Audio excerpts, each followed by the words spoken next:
Do you suck at game dev? I'm gonna fix it. You cancel projects very quickly. I've seen many indie devs do it, and it's a really bad thing. You need to finish at least a vertical slice, then decide to throw out the project and cancel it or stay at it. So you should not cancel too quickly. Second, start testing on how to make commercial games, not just simple projects. Making a commercial game is very different than just making a passion project, so thinking about making something more complicated that is more driven to a very large community with different accessibility options, it will guide you into having a ton more experience than just doing a normal project. So drive your attention into trying to make something more commercial that has a lot of accessibility options, maybe even multilingual support, to understand how your normal systems work when you go with a large scale project. 3. Make a simple asset library. If you make only 2D games,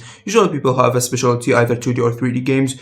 Depending on which one you make the most, try having an asset library that you design that you use throughout all of these projects. So for us, we have for 2D games, 2D animation system, a tool for the liquid simulations, a tool for different collider objects, and tons more assets. But if you are going alone, you need to have your tools, the things that annoy you the most. You do tools for them, so you don't need to worry as much about them later. The same with having multiple scripts, objects, script assets, for example, dialogue system that works with every 2D game, blah blah blah system that works with every game, and the same things. Also, you can use some of the most verified solutions in the asset library. For example, in Unity, we have Audio Inspector, Hot Reload, and stuff. These speed up the process of production very quickly, and most companies that use Unity do use them, so you also want to learn these and use them in your projects. If you're going solo, do games that does not require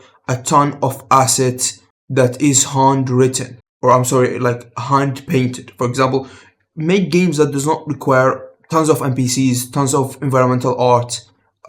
Even short game, 45 minutes, might take half a year to just paint all of the things. So try making stuff that are visual interested without being so heavy in the production of the art. If you are focusing on gameplay, there are some people, these are the tip for the people that comes from a programming background to the game dev industry. The tip for people that know how to do art well but does not know how to make code is to make games that rely on art and visual impact on the player. For example, there is some simple puzzle games that have a very interesting music and visual stuff, a walking some simulator of kind that focus on the visuals. So make a game that suits your PowerPoints, the best skills you have. Rather than trying to hide your weak points, try to embrace your strong points, that they cover the weak points that you have in your skill set. So try making stuff that suits the best skills you have the best. Spend more time on post-production.